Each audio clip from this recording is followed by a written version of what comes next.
نحن نعلم أيها الإخوة أن لغة العرب تتألف من 29 حرفا هجائية. قال الإمام الطيبي رحمه الله: وعدة الحروف للهجاء 29 بلا امتراء. هذه 29 حرفا منها حرف الألف، والألف حرف له وضع خاص، لا تكون الألف إلا ساكنة، كقوله قال، عاد. هذه الألف التي ترونها في قال لا تكون إلا ساكنة، ولا يكون الحرف الذي قبلها إلا مفتوحا. إذن الألف فيها وصفان: لا تكون إلا ساكنة، يعني ما في ألف متحركة، ولا يكون ما قبلها إلا مفتوحا، يعني الألف لا تكون مسبوقة بضمة ولا بكسرة ولا بسكون، ولا تتصدر، لا تتصدر في الكلمة، لا بد أن يسبقها حرف، وأن يكون هذا الحرف إيش؟ مفتوحا. لذلك نستثني الألف من الكلام على الحرفين الملتقيين. فلو استثنينا الألف يبقى عندنا 28 حرفا. الاحتمالات العقلية في التقاء أي حرفين في لغة العرب 4 احتمالات لا خامس لها. الاحتمال الأول أن يكون الحرف الأول والثاني نفس الحرف نفسه، باء وباء، كقوله تعالى مثلا: وليكتب بينكم. وليكتب آخرها باء، بينكم أولها باء، فعند الالتقاء وليكتب بينكم. هذا احتمال. الاحتمال الثاني أن يكون الحرف الأول والثاني من المخرج نفسه، لكن هناك فرق بينهما من حيث الصفات. خذوا مثلا الدال مع التاء، كقوله تعالى مثلا: قد تبين. قد تبين الرشد من الغي، أصلها قد تبين، قد بدال، تبين بتاء، والدال والتاء من المخرج نفسه، وسكن الأول، فهنا يحدث الإدغام الذي سنتحدث عنه. الاحتمال الثالث من التقاء الحرفين في لغة العرب أن يكون الأول من مخرج والثاني من مخرج قريب منه. يعني خذوا مثلا اللام، من أدنى حافة اللسان لمنتهاها، مع التاء من طرف اللسان، اللام والتاء حرفان متقاربان. لذلك في اللام الشمسية لا نقول التواب، بل نقول التواب. التاء، ما أصل هذه التاء المشددة؟ أصلها لام أدغمت في تاء، لام التعريف أدغمت في التاء. الاحتمال الرابع والأخير في التقاء الحرفين في لغة العرب أن يكون الأول من مخرج والثاني من مخرج بعيد عنه، كالنون من طرف اللسان مثلا، أن، مع الهمزة من أقصى الحلق، كقوله تعالى: من آمن. من آمن، فالنون ساكنة من طرف اللسان والهمزة بعدها من أقصى الحلق، فهما حرفان متباعدان لأن المخرجين متباعدين. هذه هي الاحتمالات ال4 في التقاء الحروف في لغة العرب. الأصل أيها الإخوة، واحفظوا هذه القاعدة، هذه قاعدة لغوية: الأصل في التقاء أي حرفين الإظهار، هذا هو الأصل.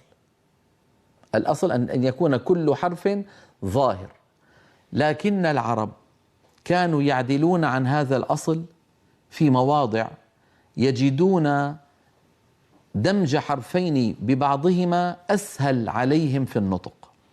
يعني منذ قليل ذكرت لكم مثال: وليكتب بينكم كاتب بالعدل، أو مثلا في أول البقرة: فما ربحت تجارتهم. طب تصوروا لو قلنا جربوا هكذا: وليكتب بينكم، قلقلوا الباء الأولى من باب التجريب، وليكتب بينكم تببا، انظروا تببا، عدت إلى مخرج الباء مرتين متتاليتين. طب أليس من الأسهل أن أذهب إلى مخرج الباء مرة واحدة فأقول وليكتب تب، فأطبق شفتي على باء ساكنة من غير قلقلة، وأجافيهما وأباعدهما عن باء متحركة، فبدل من أن أعمل مرتين أعمل مرة واحدة. هذا شيء يفعله الإنسان بفطرته، لا يحتاج إلى تعليم. لذلك العرب كانوا يعني يتركون الإظهار في مواضع يرون فيها أن دمج الحرفين ببعضهما أسهل على ألسنتهم وأخف على أفواههم، بل حتى على السمع، حتى على آذانهم. يعني لما تسمع قد تبين، أليست قد تبين أخف؟ قد تبين أخف من قد تبين، أخف، يعني ما تحتاج إلى إقامة أدلة. لذلك كانت العرب كما أسلفت في بعض المواضع تعدل. نحن نريد أن نرى أنواع التقاء الحرفين في لغة العرب، وأعود فأقول كل كلامي مشروط بأن يكون الحرف الأول ساكن. إن لم يكن الحرف الأول ساكن فلا قيمة لكل ما قلت. لا بد أن يكون الحرف الأول ساكن، وإلا لا يمكن دمج حرفين متحركين ببعضهما. يعني مثلا يعلم ما، يعلم ما، يعلم آخرها ميم وما أولها ميم، لكن الميم الأولى متحركة، فكيف أدخل ميم يعلم في ميم ما؟ يعلم ما ممكن.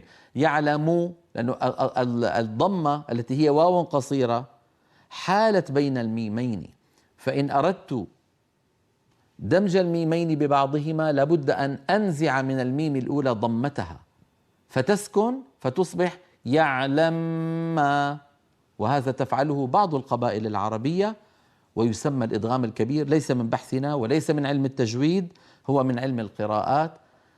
رواه لنا عن رسول الله صلى الله عليه وسلم الإمام العظيم أبو عمرو بن العلاء، أبو عمرو بن العلاء البصري.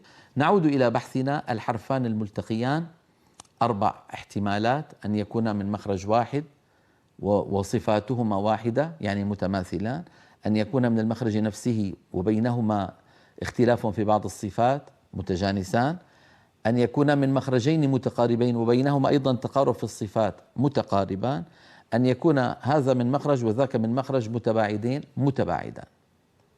فقال إمامنا الجزري رحمه الله خير: وأولي مثل وجنس إن سكن أدغم. فأدغم هو الفعل والفاعل أنت، وأولي هو المفعول به.